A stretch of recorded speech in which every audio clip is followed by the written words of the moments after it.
listener production. Hi, Natarsha Belling with you and welcome to the afternoon edition of The Briefing. Coming up in our deep dive, the RBA's plan to slash credit and debit card surcharges that cost consumers billions of dollars every year. We unpack exactly what it means, how the surcharges work and why the proposal could be bad news for small business. But first, let's check the afternoon headlines this Thursday, the 17th of July. A former bank executive facing charges for procuring underage girls for sex in Brisbane has been found dead. Christopher James McCann was granted bail and was set to face court again next month. Police say his death is not suspicious. The chance of the RBA cutting rates next month has just been given a boost after the latest employment data. The unemployment rate increased for the first time this year to 4.3% in June, which was the highest rate since late 2021. AMP Chief Economist Shane Oliver has told the ABC while unemployment is up, it is good news for millions of mortgage holders. So far, in terms of those looking for a rate cut, you get a tick in terms of the jobs numbers because they were on the soft side. The latest jobs data has seen the Aussie dollar plunge back below 65 US cents. Al Jazeera is reporting the Palestinian Ministry of Health has released a list of every person killed in Israel's war on Gaza since October 7. The 2,086-page document was published on Telegram and has also been reported by a number of organisations, including the UN, with the identities of more than 58,000 people, including 953 children less than 12 months of age. And investigations are underway after a massive fire destroyed the main stage of a major music festival in Belgium. Footage shows flames and black smoke engulfing the stage of the Tomorrowland event and spreading to nearby woodlands. Luckily, no one was injured and organisers say the festival will go ahead as planned. Now it's time to get into our deep dive with Brad Kelly from the Independent Payments Forum on the plan to slash credit and debit card surcharges. Many experts say the crackdown has been a long time coming, with companies making billions of dollars from a loophole. But the plan is not all good news for consumers and small business owners. Brad, thanks so much for joining us. The RBA is promising to crack down on these billion-dollar credit card surcharges. Explain to us exactly what is a surcharge. Look, a surcharge is an amount that the merchant passes through to the consumer. So there's what's in the background of this is called a merchant service fee, and that's the amount of money that the merchant pays to the bank or the payment service provider. About 20 years ago, the Reserve Bank said that they wanted the merchant to have the ability to recoup the cost of acceptance, and that means impose a surcharge. And that's sort of now out of control, basically. And it's not for the reasons we think. The reason why it's really out of control is because a loophole has been exploited. And that loophole is this thing called the cost of acceptance. And the cost of acceptance is whatever the payment provider says it is. So if they say it's 2%, that's the cost. And then that cost can be passed on. So what was supposed to happen underneath that was supposed to be downward pressure on merchant fees. And the complete opposite has happened, where there's been an upward pressure. So you now have this preposterous situation where everything is surcharged at 1.5% or 2%. That is not the true reflection of the cost behind the scenes. So the fairly blunt instrument that the Reserve Bank has used is to just abolish surcharges. Now that's very good for consumers. It is not very good for small businesses because there's now a scramble to work out who's going to pay for this. And it won't be the bank and it won't be Visa and it won't be MasterCard. It will be small business. So, Brad, just to unpack that, when I go into my local cafe and I buy a coffee that now can be $4.50 or almost $5, and I'm immediately slapped with a surcharge of 1.5%, I just always used to presume that that was a cost that was going to that small business for me to use those facilities. That's not correct, is it? No. Look, there's several different models, right? There's a zero FPOS model. There's the ability to surcharge. At the end of the day, that merchant's going to ask you, so you're going to spend $100. That merchant will say, I'd like $100, please, Tash. And you say, here's my card, and you get billed $101.50. The merchant gets $100. That $1.50 then goes to the payment service provider, who gets split up between a number of parties. That doesn't sound like a lot, but we make over 1.3 billion transactions on cards every month, and that's growing at 10%. So this starts to become a very big number very quickly. The total merchant service fee bill in Australia across all merchants is $6.5 billion. And that's why the Reserve Bank's so hot on this. So this surcharge, when you tap your card or your phone, that sets off a series of events behind the scenes. And one of those things is an interchange fee. And that's the biggest part of this piece of the puzzle.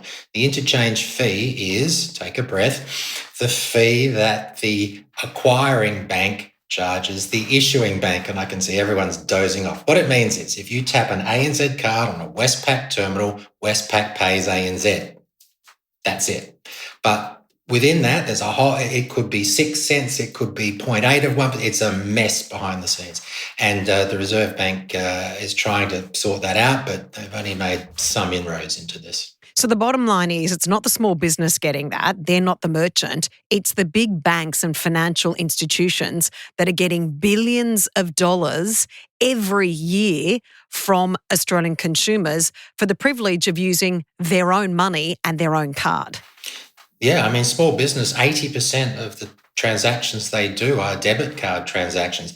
Debit is a cash replacement. It's our own money. It's cheap it's cheap for them to process. It's cheap for them to access those funds.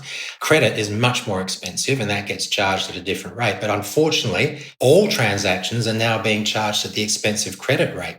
So you have debit customers subsidising credit customers. So you pay for you go and you pay $100 on your debit card. The next person comes along and puts it on their super duper platinum MasterCard and gets their free trip to London. Guess what, debit card holder? You've just paid for their trip to London. That is it's a bit amplified, but that's essentially the cross-subsidy that happens in all this. So can I just clarify again, Brad, because it's very complicated and I presume this is how it's very successful, right? It's very complicated. It's like trying to read your electricity or gas bill. It's the big banks, the big financial institutions making billions of dollars out of these surcharges, correct? Correct. And Visa and MasterCard, especially Visa and MasterCard. How much are they earning? I added the numbers up today, about 50, Visa and MasterCard combined 2024, about $55 billion US in last year was their revenue, and their margin is in excess of 50%. Their CEOs took, the CEO's salary is higher than FBOS's last recorded profit. That's how enormous they are. They're enormous technology companies, and they sit behind the scenes and they run the network. They don't issue cards. They don't do much except they run the network and set the rules. That's it. So the bottom line is, Brad, the RBA has finally realised, oh, hang on a minute, there's a big loophole. People are actually angry about this. We're going to do something about it. First question to you, why did it take the RBA so long to basically try and close this loophole? I think, look, there's three parties in this. There's the ACCC, there's the Reserve Bank, and then there's the government and the Treasurer. And to try and get these three to move in lockstep and do the same thing is like herding chickens. So I think that the RBA is probably angry at the ACCC. ACCC is probably angry at the RBA. The ACCC is supposed to monitor this, and in the very early days, they did. I think Red Balloon Day was one that they clipped. I think Nine Media was another, and I think one of the telcos. And then that was the end of it. You never heard boo. So I think there's been a bit of finger pointing. The feedback we got is that there's nothing that they can do about these flat rate deals that merchants are paying and so on and so forth. So I think there's a bit of that. I think there's also a hope that there will be legislation, not just regulation in this. And there is an opportunity now for more legislation to get some of this nailed down. And reading the RBA's document, it certainly points toward that desire. I get that. And there's also, I think I said earlier, there's a piece of legislation before Parliament that has been held up that would go a long way to help Treasury and help the government sort of rein this in. So this requires a lot of moving parts to be brought together and to work together. And the Reserve Bank has made some moves towards this, but in my view, it's just simply not enough. It's not going to move the dial far enough. So, Brad, finally to you, consumers are paying the price, the massive price for these surcharges and this loophole. We certainly don't want to force these added costs onto small business who are already struggling right now with huge overheads, and we're seeing lots of small businesses close their doors.